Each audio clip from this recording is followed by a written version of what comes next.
สวัสดีทุกคนมื้อนี้สิพาทุกคนเดินทางไปมาเลเซียกับเทศจำปาสักเพื่อไปร่วมงานคอนเสิร์ต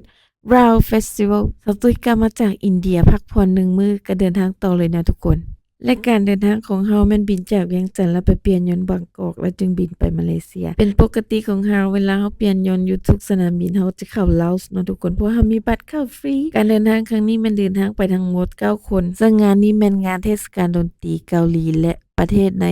อาซีภาคพื้นตะวันออกเฉียงใต้ซึ่งผู้คัดเลือกศิลปินแม่นโปรดิวเซอร์ทางเกาหลีเป็นผู้คัดเลือกเพียงแต่1กลุ่มสำหรับ1ประเทศเพื่อเข้าร่วมงานนี้สาวตุ้ยมานำเทศจำปาสักเพื่อมาซอยเวียกแล้วก็มาเที่ยวนำกันนะทุกคนมาเลเซียครั้งล่าสุดแม่นหลายปีก่อนรู้สึกการจัดการมันต่างจากแต่ก่อน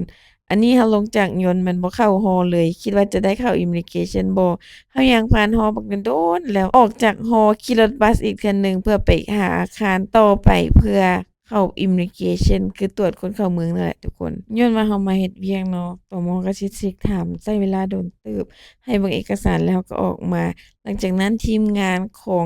RAW Festival ซึ่งเป็นทีมงานเกาหลีและคนพื้นที่ก็มารับเรานี่มีป้ายมารับ RAW แล้วก็พาพวกเราขึ้นรถ Shuttle เพื่อเดินทางไปหาโรงแรมของพวกเขานักดนตรีนักร้องพวกเขาขนเครื่องดนตรีมาแต่เมืองลาวทั้งพิณทั้งกีตาร์ทั้งคีย์บอร์ดตอนเช้า 11:30 ไปสนามบินบัดไต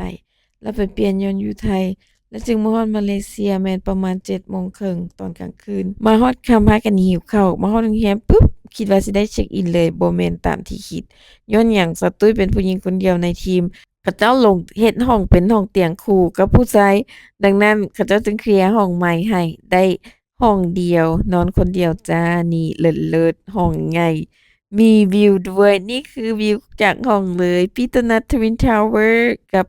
ตึกสกายไลท์ของKL นะทุกคนนี่ๆให้เบิ่งวิวงามหลายสวยสิเช็กอินอิหยังแล้วนะทุกคนเกือบเที่ยงคืนพากันย่างไปซื้อหมี่อยู่เซเว่นกินเอาเป็นว่าจบมื้อนี้เดี๋ยวสิมาเล่าต่อ